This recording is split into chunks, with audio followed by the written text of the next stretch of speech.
how in the world did you find your way here? Go back as far as you like.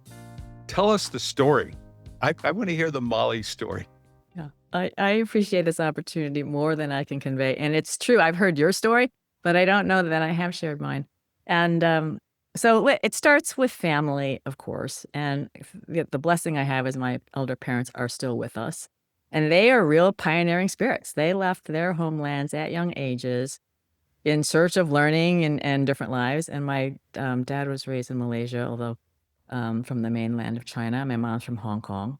And she's such a superstar. I mean, she was not raised to work on her own or what have you. And at 16, she declares to my grandmother, I'm going to England to be a certified midwife. I'm going to study and be a registered nurse. My grandmother's like, right, this is not going to go well, because that's not how my grandmother raised her. And, she was stubborn. It was hard, and she persevered, and she was supposed to go back to Hong Kong. And just before she was going to do that, my grandfather said, oh, you're so close to America. Go hang out there for a bit and then come back. She meets my dad and they never go back, right? So it's crazy because we grew up in upstate New York. I have two amazing sisters. And, this whole diversity, inclusion thing. I mean, we did not grow up in a particularly diverse world. I mean, people were nice to us. I'm not saying it was anything unpleasant, but there was one Black, one Korean, and one Chinese family. That was us. And, I have to say, Diversity. there's the diversity, right? And, the thing about it is I get what it feels like to not fit in. I get desperately longing to fit in. I only use yellow crayon to draw the hair on stick figures. It would never dawn on me to use a black crayon. And, kids can be mean. And so I think that while, again, it was a very happy childhood in Rochester, New York, upstate, I would say that, we did gymnastics, we excelled at our music. I played the violin. I got super duper grades. Because when you're good and you do things that other people can't do, they tend to leave you alone. And I think that little bit of high performance became a defense mechanism to kind of fit in. So, I would say that I also have to just cherish, we went outside, played in the street, noon, hey, it's lunchtime, come back in. And then we would go back out. So I feel very blessed to have had a chance to kind of roam around in my youth.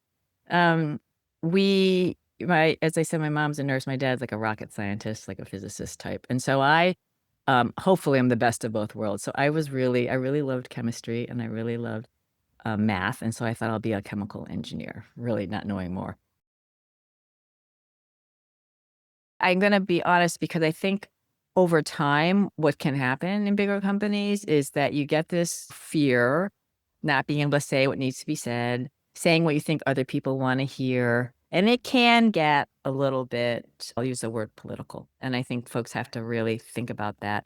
It doesn't need to be that way, but I think you need to honor like what is there. And I remember, because I'm an idealist, if people haven't figured that out, I see the world of like what's possible, what should be. And I remember the culture not being so great. Along the way, I had this mentor, Wendy Hill, and another shout out to Wendy. She said, I think you'll like this. And one of the things I would give myself credit for is when super great people kind of suggest something to me, I just do it. I don't like over obsess about it. I'm intuitive, feels like I should do it, and I did it. And this program, this organization and relationship systems coaching program, I wasn't trying to be an executive coach, but I took this program over multiple years, and it really helped Molly be a better Molly because it was all around the relationship dimension. And you know what, Sandy? Being in good relationship with ourselves, I mean, that's kind of a daily struggle. So because we have these, like I use the metaphor of a diamond. We're like diamonds. We have all these different facets. Some of them are shiny and polished, and we're happy to show them to people. Others are kind of rough around the edges. We don't really even know that's a part of us, and we don't really want to share that. And so that opportunity to just kind of not make myself wrong or bad, but to understand the ways I had been behaving or what I was thinking and how do I kind of get out of my own way. I mean, I'm telling you, this was so transforming. And what it ultimately shared is that in the work environment, we've got to be able to connect as human beings. You have to be able to know your fellow workers, not as project manager or tech lead 2 or engineer 1, but to understand who we are. And if you can bring that level of humanity into work, and understand who we are and how we work together, there is nothing that you can't accomplish. And I thought this is missing in every organization, anywhere of any size doing anything. And so little entrepreneurial Molly brings the framework back, probably was taught in a little bit of a nonprofit way. And I kind of created a little, like synthesize it into a program to help leaders embrace the vulnerability it needs to build trust, because vulnerability is a must for trust. Toughness is a really interesting thing. Do you believe enough and have enough purpose about what you're doing that you're willing to make tough decisions?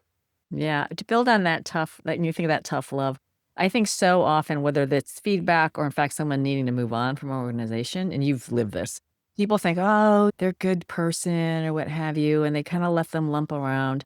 What they don't realize is the exponential downside it creates for everyone else, including the person. Because when someone is not in the right job and not performing well, they know it.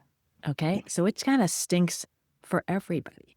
And so that ability, I think, to your point, if you understand what you're really trying to do and something's going on that isn't serving that, it might be kind of tough because it's not the decision we would like to be making, but we got to make it if we're going to be true to what we're trying to accomplish together.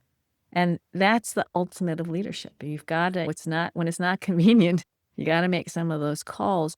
And in the spirit of realizing that ultimately it's better for everyone, including that person, right? Who maybe isn't on the team anymore or is in a different role on the team, and recognizing that's helping everyone learn and grow. And there's nothing worse. I saw this in the corporate America world where someone, good person, for whatever reason, no one has really had the courage to say, hey, this is something that's not really working. We need you to be better at X, and have them get the awareness that's something that's an area of improvement, and to be upfront about it. And so then they move on from role to role to role to role.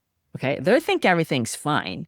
People are just kind of passing the hot potato, and never the two shall meet. And I'm like, this is not going well. If you were to give people one piece of advice to work in the direction of being clicked or to find their click, what would it be? I think the first thing is to take your pedal off the accelerator, because it's not something that you make happen. I think there's an organic component to it, and to get into flow. So changing one's state, the mindset, is kind of what you'll attract. And that ability to take a step back and just be in genuine gratitude for what do you have? Because you have a lot, right? Whoever it is, trust me, you have a lot, So, and that ability to genuinely go to that place and just surround yourself with all that you're grateful for, to me, is a starting point to then go into the kind of reflection, which is actually how I got to my click, which I'll share with you. But with genuine curiosity, to step back and say, hey, what have I been doing? To be outside in and chart your journey, whether it's to this job or within this job, and really step back, not judging it. Just observe and say, what has gone on? What did work well? What's not going well? And that reflection and chance to kind of see the storyline without being the main character, even though you are the main character, to me, is what can open up that ability to have these epiphanies about leaning into what did work, not avoiding things that didn't work. And I think ultimately, Frances Hesselbein, I just love her, and to serve is to live, to figure out what is it that lights you up that you really want to do. And it is not, it's not a 1 week, to me, a 1 week process. It's a chance to kind of step back and really assess. And I remember I worked with this amazing coach, Francis Fuji, and we had a whole day session on passion and purpose. And we went through all the stuff Molly's done and what didn't work, and not in a judging way, just kind of like getting it out there, because you're racing on a gerbil wheel through life. You never have time to step back and really reflect. And, so she helped me distill a passion and purpose statement. And, my passion in one word is ignite. And my purpose statement is with heart, creativity, and compassion. I inspire myself and others to have the courage to be true to ourselves, to dream big, and to harness the wow power of us, so that together we're a force of nature and anything is possible. And it clicked. I'm telling you, the giant clicking boom went off for me. And this idea of unleashing human potential, of doing our best work together, just landed. And you have to be in that state of receptivity. If you're trying to make, I think so often as these highest performers, you're making stuff happen. I'm making it happen, Like, I think this is that area of life where it happens. And you have to be in a state that you can appreciate the ups and the downs and the sidewaysness, and then turn it into what is it that makes you uniquely you and able to contribute in a way that's meaningful for you.